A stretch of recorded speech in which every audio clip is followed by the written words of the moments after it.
Vamos falar agora sobre testes ortopédicos apendiculares. Iniciaremos pelo ombro, testes para o ombro. Inicialmente, na avaliação, nós podemos observar o comprimento dos membros superiores e nesse momento já é possível observar qualquer tipo de diferença no comprimento, diferença na perimetria do membro superior, e é uma importante avaliação desse segmento. Teste de apreensão. Quando nós temos uma subluxação da glenohumeral, nós podemos observar, principalmente uma subluxação antero-inferior do húmero, nós podemos observar este sinal aqui, o sinal do degrau, tá? E um teste bastante interessante para esse tipo de subluxação é o teste de apreensão do ombro, em que, então, é feita uma abdução com rotação externa, esse teste é feito lentamente, e o terapeuta posiciona a sua segunda mão no ombro do paciente. O paciente já vai evitar qualquer movimento adicional com a sensação de que ocorrerá a luxação. Essa apreensão com relação à subluxação caracteriza o teste positivo. O sinal de Briand não é exatamente um teste, e sim uma constatação física, em que podemos observar o rebaixamento da prega axilar no lado afetado e, frequentemente, também é possível observar uma depressão do ombro. Este sinal é positivo em casos de luxação da glenohumeral. Teste de Hamilton. Nesse teste, o paciente é sentado confortavelmente e uma régua é posicionada na borda lateral do membro superior. Nesse teste, o epicôndilo lateral não deve tocar o acrômio.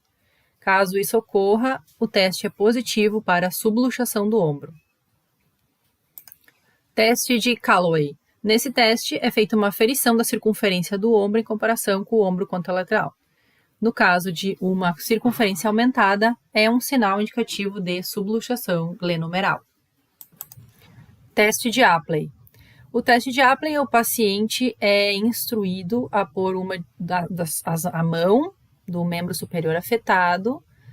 Primeiramente, ele deve tocar a parte superior da escápula oposta.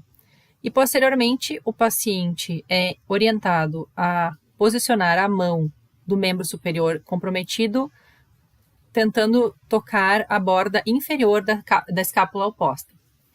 Se qualquer uma dessas posições exacerbar dor, indica tendinite degenerativa dos tendões do manguito rotador, usualmente o supraespinhoso. Sinal de Codman. Nesse teste, o examinador abduz passivamente o membro superior afetado do paciente, um pouco acima de 90 graus. Posteriormente, ele fazer essa abdução, ele remove subitamente o apoio, fazendo o deltoide contrair-se rapidamente. Se ocorrer dor nesse momento, o sinal é indicativo de laceração do manguito rotador, principalmente tendão do supraespinhoso.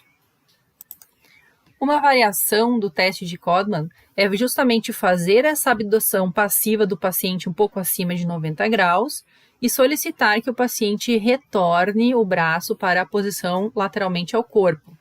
Se o paciente for incapaz de fazer esse movimento, ou puder fazer, mas com uma dor intensa, o teste é positivo e também indica a laceração do complexo do manguito rotador.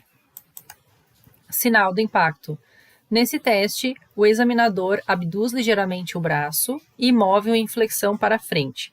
Essa flexão vai causar o impacto do dupérgo maior do húmero contra a superfície acromial antero-inferior. Dor no ombro é um sinal positivo e indica lesão de uso excessivo do supraespinhoso. Às vezes também é indicativo de tendinite do tendão bicipital. Como um teste alternativo, o examinador pode rodar o ombro que está abduzido a 90 graus, pode fazer uma rotação interna, com flexão do cotovelo. E essa rotação também vai produzir o mesmo efeito de colisão do impacto. Teste da lata vazia. Nesse teste, nós podemos avaliar síndrome do impacto do ombro. O paciente deve estar com os ombros abduzidos a 90 graus, cotovelos estendidos e uma leve rotação externa do membro superior, ou seja, polegares para cima. Nessa primeira fase, o avaliador vai aplicar uma resistência e vai observar a força e ocasionamento de dor durante essa resistência. Na posição 2, os ombros continuam abduzidos a 90 graus, é feita uma leve adução horizontal de 30 graus e uma rotação interna do membro superior.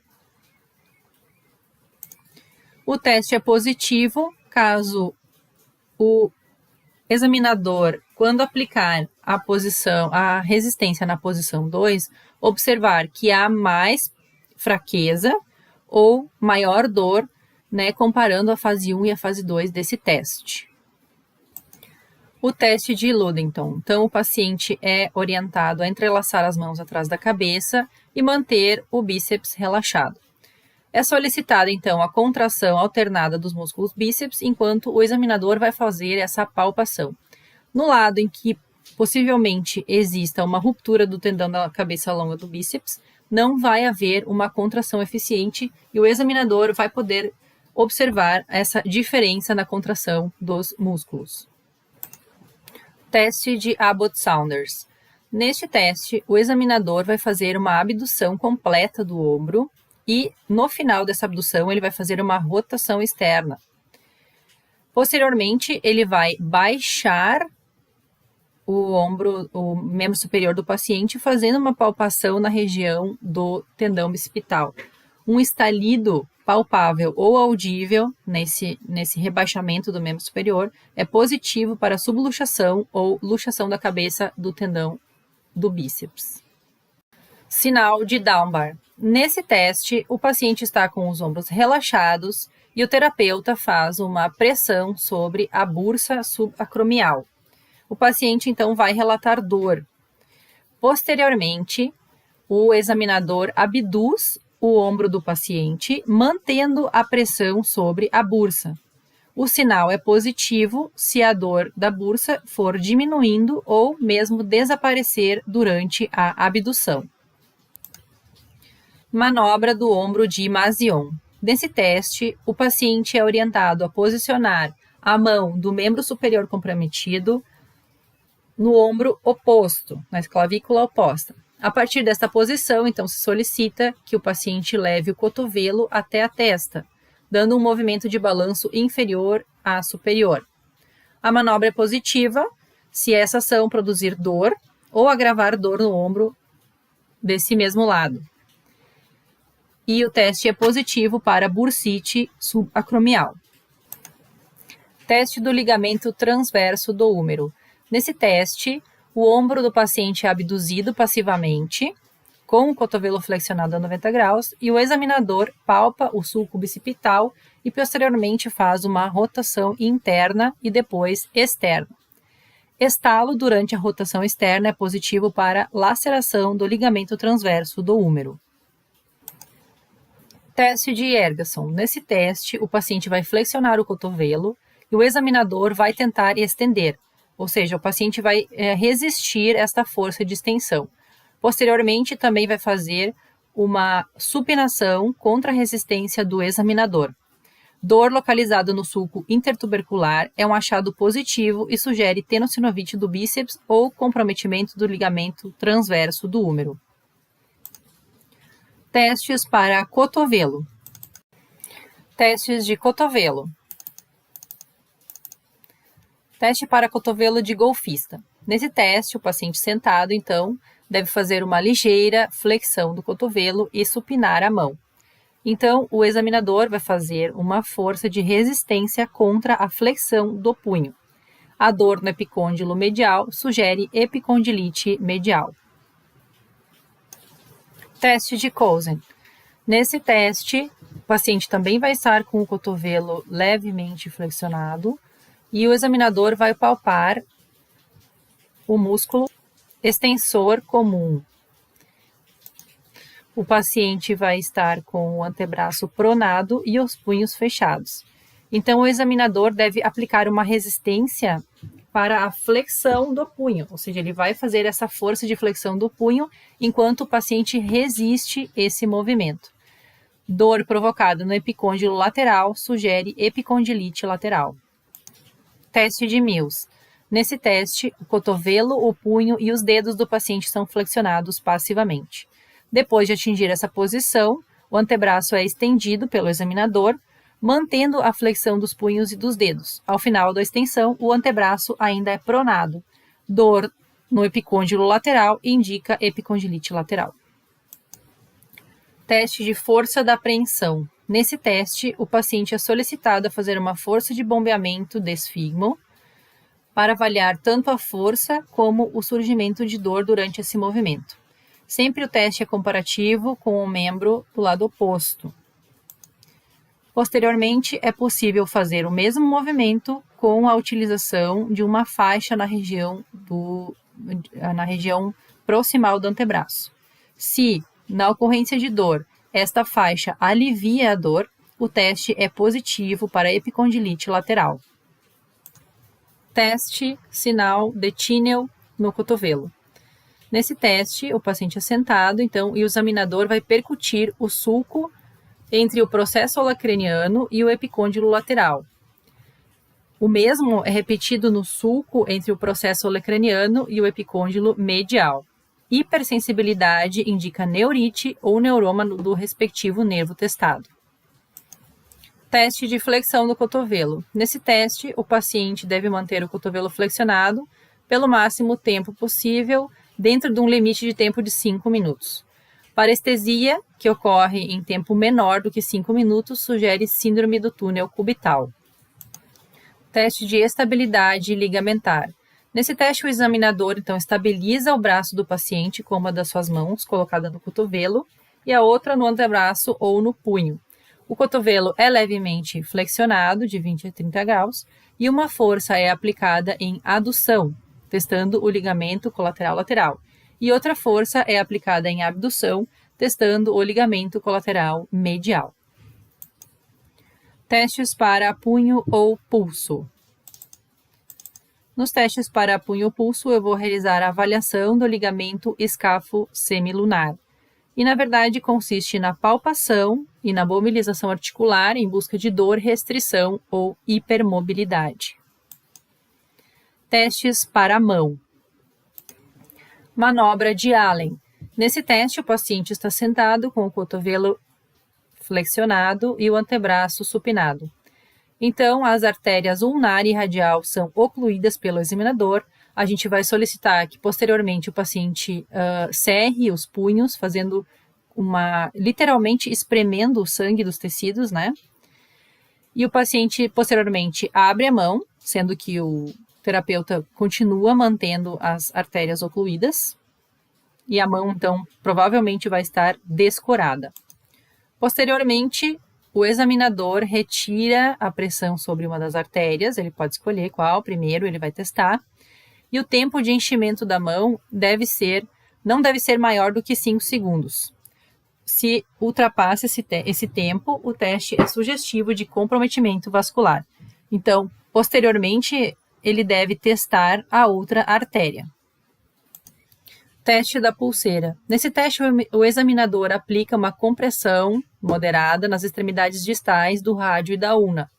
Essa compressão causa dor aguda no antebraço e punho de quem tem um teste positivo para artrite reumatoide.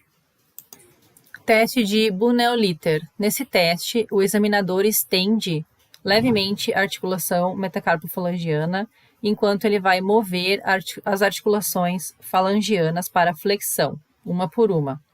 Uma articulação falangiana que não pode ser flexionada indica o encurtamento da musculatura intrínseca ou contratura de cápsula articular. Teste de discriminação de 2 pontos em movimento de Delon. Esse teste avalia a sensibilidade do paciente, contudo também avalia a integridade neural. Então, o paciente deve estar com os olhos fechados e, dependendo da área da mão, esse protocolo varia. Aqui, então, nós temos toda a orientação de como esse teste deve proceder. Teste de Finkelstein. Então, nesse teste, o paciente está sentado com o cotovelo fletido a 90 graus e o antebraço pronado. O polegar é posicionado para dentro da palma da mão e o paciente, então, deve fechar os dedos sobre o polegar. O examinador, então, ele faz ainda um desvio ulnar. Dor provocada nos tendões do abdutor longo do polegar ou extensor curto do polegar indica tenossinovite estenosante. Teste de Fallen. O teste de Fallen é utilizado para a investigação de síndrome do túnel do carpo, nervo mediano. E aqui nós temos o teste de Fallen e aqui teste de Fallen invertido. Então, na imagem 1, é solicitado que o paciente mantenha os ombros abduzidos, cotovelos fletidos e punhos também fletidos com os dedos estendidos. Essa posição deve ser mantida por 60 segundos. Parestesia indica síndrome do túnel do carpo. Da mesma forma, a posição de prece é uma variação do teste, né? Como eu disse, é o teste invertido e também deve ser mantida por 60 segundos. O teste é positivo se produzir o mesmo sintoma de parestesia. Integridade dos tendões flexores. Nesse teste, apenas se solicita que o paciente realize a flexão dos dedos. Quando um dos dedos permanece estendido, demonstra a perda da integridade dos tendões flexores dos dedos. Exame da função do músculo oponente do polegar. Nesse teste, o paciente está com os cotovelos fletidos, antebraços supinados. É solicitado, então, que ele faça a oponência do polegar. Caso o paciente não consiga, nós podemos desconfiar de perda da inervação do miótomo ou mesmo uma perda da integridade miotendínea. Quando se percebe a perda da oponência do polegar, nós podemos desconfiar de síndrome do túnel do carpo, pois a oponência é um sinal que se perde muito antes de qualquer outro sinal ou sintoma surgirem na síndrome do túnel do carpo. Mão em garra. Nesse caso, não é um teste, e sim uma constatação. O paciente que apresenta mão em garra, ele provavelmente tem uma lesão do nervo ulnar, atrofia dos interósseos, e o terapeuta pode sugerir uma eletroneuromiografia para comprovação. Da mesma forma, a mão simiesca também é um sinal observável durante a inspeção, e o paciente apresenta lesão do nervo mediano. É um teste de inspeção e o terapeuta pode sugerir uma eletroneuromiografia para comprovação. Mão em gota, da mesma forma, é outro aspecto que podemos observar na inspeção. Sugere lesão do nervo radial e o terapeuta pode sugerir uma eletroneuromiografia para comprovação da lesão do nervo radial. Testes de quadril. Então, temos primeiramente o teste rápido, que o paciente na posição em pé é solicitado a agachar-se e a retornar na posição em pé. Se ele realizar este movimento sem sintomas, significa que as articulações do quadril, joelho e tornozelo estão livres de condições patológicas. Pacientes com artrite, artrose, gestantes, idosos ou pessoas com fraqueza muscular não devem realizar esse teste. Sinal da nádega. Neste teste, o paciente é deitado em decúbito dorsal, o examinador então faz uma elevação do membro inferior do lado afetado. Neste caso, o paciente vai relatar dor, principalmente na região dos trocânteres. Neste caso, então, posteriormente, o examinador deve fazer uma flexão do joelho. Se essa flexão do joelho não diminui a dor, o teste é positivo para bursite, tumor ou abscesso do quadril. Inicialmente, a gente pode pensar que isso seria um LASEG positivo, mas então essa flexão do joelho vai nos trazer esse esclarecimento. Teste de Thomas. Nesse teste, o paciente está em decúbito dorsal e puxa uma de suas pernas em flexão. A coluna lombar deve achatar-se sobre a mesa e o membro inferior estendido, deve manter-se horizontalmente sobre a mesa. Se a lombar mantiver a lordose, se a perna estendida fizer um movimento de flexão, o teste é positivo e indica encurtamento de iliopsoas no lado da perna em que deveria permanecer em extensão. Teste de Patrick ou sinal de Fabry. Nesse teste, o paciente está em decúbito dorsal, o examinador vai fazer uma flexão do quadril, uma abdução, uma rotação interna, uma rotação externa da coxa, vai fazer esse cruzamento do tornozelo sobre o joelho contralateral, como uma posição do 4. Em seguida, então, ele vai fazer uma pressão no joelho desse lado testado para tentar estender ainda mais o quadril. O lado contralateral deve ser fixo com a outra mão do terapeuta. Dor durante a abdução e rotação externa é um achado positivo e indica condição patológica do quadril, muito relacionado à artrose do quadril. Teste de Janssen. Nesse teste, é bastante parecido com o teste de Patrick. No entanto, não é feita nenhuma pressão. Na verdade, é feita só a aferição da distância entre o joelho e a mesa, né, testando os dois lados. Uma diferença muito acentuada ou a incapacidade de realizar o movimento denotam osteoartrite de quadril. Teste de McMurray. Nesse teste, o paciente está em decúbito dorsal, o examinador flexiona o quadril e o joelho a 90 graus. Posiciona uma mão no joelho e a outra no calcanhar. Então, o examinador roda internamente a perna e a estende, aplicando pressão em valgo. Após, o examinador roda externamente e a estende. Esse teste é positivo se em algum ponto do arco do movimento o estalido for audível. Se há estalido na rotação interna, há comprometimento de menisco lateral. Se o estalido for na rotação externa, menisco medial está comprometido. Quanto mais alta a perna estiver quando se escuta o estalido, mais posterior é a lesão. Teste do ângulo. Nesse teste, nós devemos determinar o ângulo Q, traçando uma linha desde a espinha ilíaca anterosuperior até o meio da patela e posteriormente do meio da patela até o tubérculo tibial. O ângulo formado normalmente entre essas linhas é de 13 a 18 graus. 13 graus é a média dos ângulos masculinos e 18 graus é a média dos ângulos femininos. Ângulos menores do que 13 graus sugerem disfunção patelofemoral ou patela alta e ângulos maiores de 18 graus sugerem disfunção patelofemoral, patela subluxável, geno valgo ou torção externa aumentada. Testes para tornozelo. Sinal da gaveta anterior do tornozelo. Então, neste teste, o paciente está em decúbito dorsal, o examinador estabiliza com uma das mãos a tíbia e com a palma da outra mão ele vai tracionar o calcâneo e o talos. A tíbia é empurrada posteriormente, enquanto que o calcâneo é puxado anteriormente. O sinal é positivo se qualquer movimento do talos for detectado no encaixe do tornozelo. A presença desse sinal representa instabilidade do tornozelo.